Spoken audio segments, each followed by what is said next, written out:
Hello दोस्तों, welcome back to my channel my voice story. एक लड़का था, वह काफ़ी गरीब था।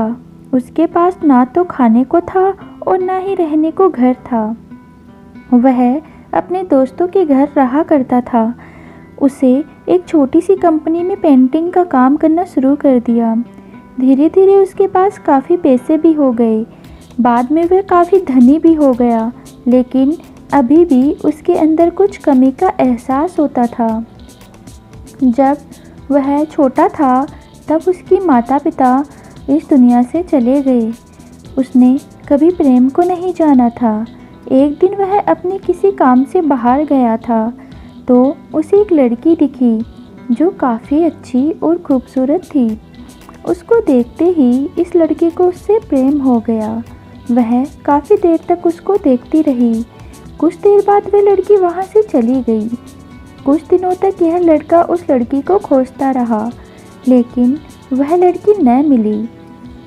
लेकिन नियति ने उस लड़की से इस लड़की को मिला दिया। वह लड़की इस लड़के के घर काम की तलाश में आई थी। लड़के ने लड़की को तुरंत काम पे रख लिया। जब वह लड़की इस लड़के से मिलने आई थी तो उस समय लड़के ने कुछ साफ शब्द में नहीं बोला था, जिससे लड़की को यह लड़का गूंगा लगा। लड़का भी जान गया था कि लड़की हमें गूंगा समझती है। इसके साथ ही वह लड़की यह समझ गई, यहाँ लड़का इस घर का नौकर है, ना कि मालिक है। अब जब भी वह लड़का उस लड़की के पास जाता तो गूंगा बन जाता। धीरे धीरे लड़की इस लड़के पर काफ़ी रहम खाने लगी। अब उसे इस लड़की की लाचारी पे प्यार होने लगा। लेकिन वह लड़की एक बात से डर कर पीछे हट जाती। इस लड़की के भी माता पिता बचपन में ही मर चुके थे। इस लड़की को इसके चाचा ने पाला था और वह चाहता था वह जब तक जिंदा रहे यह लड़की उसको खाने और पीने का पैसा दे। लड़की का प्रेम हद से भी बाहर जाने लगा। लड़के की एक खांसी पर भी वह दौड़ी उसके कमरे में चली जाती। अब लड़का भी समझ गया कि लड़की मुझसे प्रेम करती है। लड़का भी बहुत ज़्यादा उस लड़की से प्रेम करता था। उसने पहले लड़की के बारे में सब कुछ पता किया। जब उसे पता चला तो वह बहुत रोने लगा, क्योंकि उसने गूंगे होने का झूठ बोला था। अब वह दिनों रात रोने लगा। लड़की अपनी सैलरी से लड़के का इलाज करवाना चाहती थी।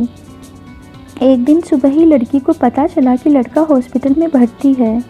वह दौड़ती हुई जब हॉस्पिटल में पहुंची तो देखा लड़का बेड पर बेहोश पड़ा है। उसके आसपास काफ़ी मशीन लगी है।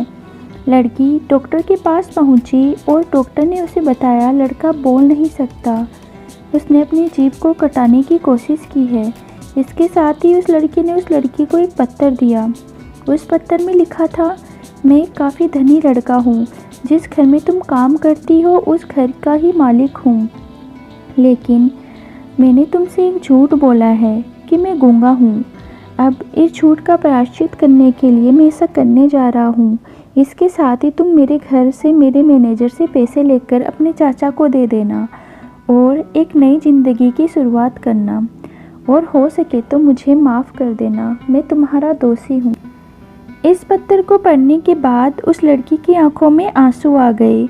वह दौड़ती हुई मंदिर में गई और भगवान के सामने कसम खाई कि जब तक लड़का बोलने नहीं लग जाता वह तब तक कुछ नहीं खाएगी, भले ही वह मर क्यों न जाए। इधर डॉक्टर भी उस लड़की का इलाज कर रहे थे। ईश्वर ने दोनों की मन की बात कबूल कर ली और लड़का बोलने लगा, लेकिन अपनी याददाश्त को खो गया। अब उसे कुछ भी याद न था। अब इसके बाद लड़की ने उसकी याददाश्त के लिए कुछ प्रयास किया, लेकिन याददाश्त नहीं आ सकी। अगर प्रेम की नींव को झूठा रख जाए तो वह गिर ही जाती है। Even when you feel low, you can still go. Even when you feel slow, you can still go. Even when there's no hope, you can still go. I never answer to no, man.